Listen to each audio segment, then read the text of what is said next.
Sa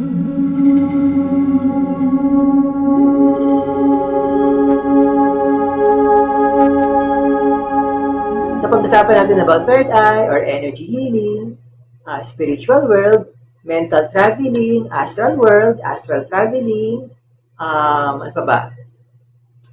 Spirit guides or mga spiritual entities, no? Mga fairies, mga dwarves, angelic beings, yan, and many more. So, siguro pati crystals, no? Kung ano yung mga magustuhang pag-usapan natin dito, pag-uusapan natin lahat yan. No? At tatry nating bigyan ng kasagutan yung mga ibang tanong natin na medyo nalilito tayo kung ano ba talaga yun. So, Miss Josephine, baka meron kang gustong i-tanong or i-share? Thanks po, welcome here. One thing lang, hindi po to a place for spiritual debates. No? Hindi po yun ang goal natin dito. Ito po ay all about respect and honoring the stories of other people and their experiences. No? So, hindi po ito lugar para magkaroon tayo ng mga debate. We will honor your experiences and kung ano ba yung pinaniniwalaan niyo sa buhay. Actually, Kaya, dati kasi hindi talaga ako naniniwala ayun, sa sige. mga Sige po. yung mga nakikita. Hmm. Parang dati kasi sa akin yung mga ganon is parang ang tawag doon malikmata. Malikmata ang tawag. Ay, Wala naman namamalik siguro. ka. Parang Apo. guni-guni. Ay. Ganon. So, dati kasi may mga portion din talaga ako na minsan may mga nakahagip yung mata ko ganon. Ay, yung mga ganun ba? Sight ba talaga siya or minsan imagination lang din? Hmm. Very good question yan. No? Very good question. Ang tanong po ni Miss Josephine, kung minsan daw ba yung mga nakikita niya, is it just an imagination or is the real thing? Or kung may nakikita ba talaga siya sa spirit world? Or kung may nakikita ba talaga siyang energy? No? Tama ba, Miss Josephine? Apa. Yun. So, dalawa po yan, Minsan yung iba talaga, imagination lang. Yung iba naman talaga, nakakakita talaga, nakakaramdam ng mga energy, no? So, doon muna tayo sa imagination lang. Unang-una, kasi we are very powerful spiritual beings, basically. Meron tayong ability to imagine. We have the ability to create our reality.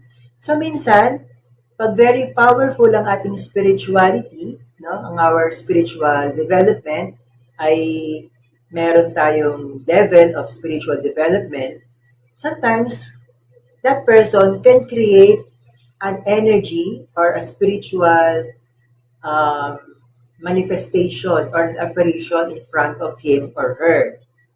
So kaya minsan talaga, yung iba talaga, minsan may naisip sila and nagmamanifest. No? Actually, ang sabi nga nila, if you keep on thinking na may makikita kang white lady, no? Pagdating ng panahon, may makikita ka talaga na white lady there. That is your manifestation.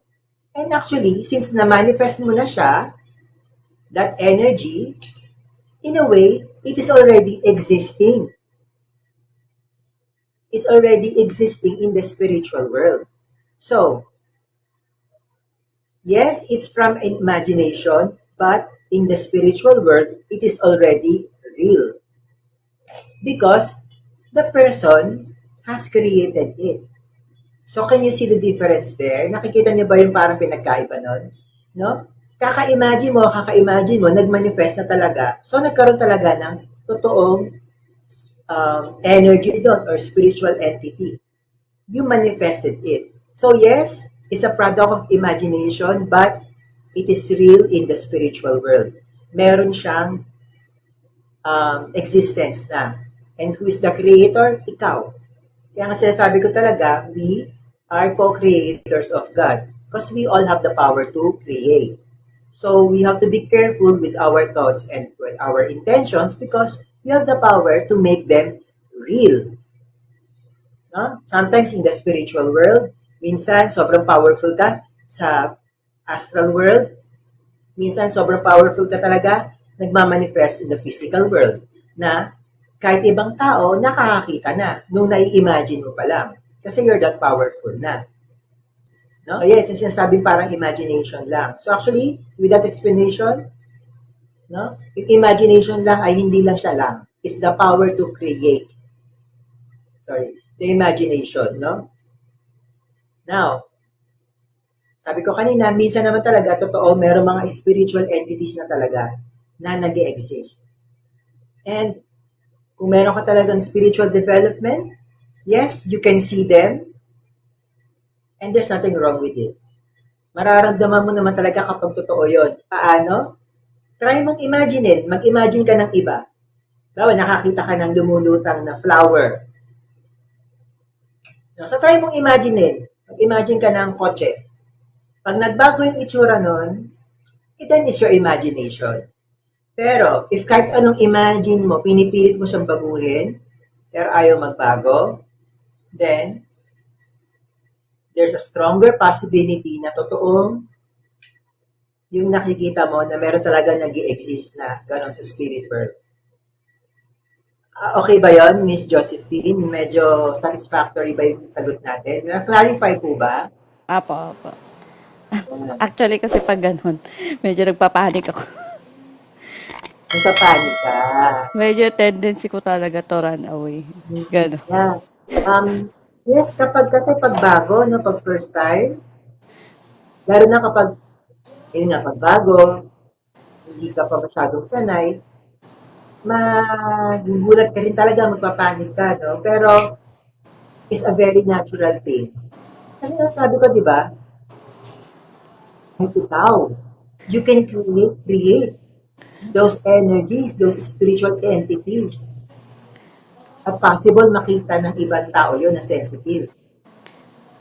So, isipin mo na lang, sige, ito ba nakikita ko ngayon, baka creation ko lang to. So, bakit ka matatakot? Now, kung hindi mo naman creation, may nakikita ka, sino ba ang nag-create ng lahat ng bagay? Di ba? Isipin mo, sino ba yung nag-create ng lahat ng bagay? It's God. Si God, si Lord. Now, kung creation ni God yan, ibig sabihin, may full control si God dyan. Tama? Yes. Now, kung may full control si God dyan at wala ka namang ginagawa sa buhay mo na masama, wala kang inaagrabyadong tao, walang karapatan, kung negative entity man yon para saktan ka. Or kung may gawin sa'yo hindi maganda. Kasi wala ka namang ginagawa Hindi mo siya ginistorbo. So, pag siya, inatake ka nung walang dahilan, lagot siya kay God, basically. Bakit kanya ginagalaw anak ka ni God? Tama ba yun? Make sense ba yun? Apo. So, yes, normal lang matakot, magpanik kasi first time. Pero kung iisipin talaga natin, pag-iisipin natin mabuti, hindi naman talaga dapat.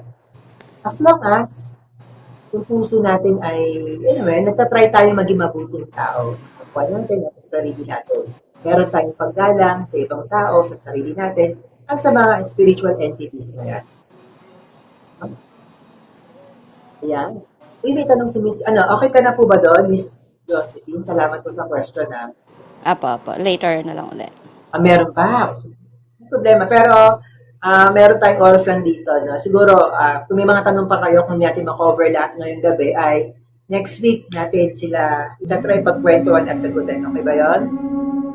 Okay po. Thanks guys for watching and don't forget to like, share, and subscribe. See you again in my next videos. Bye!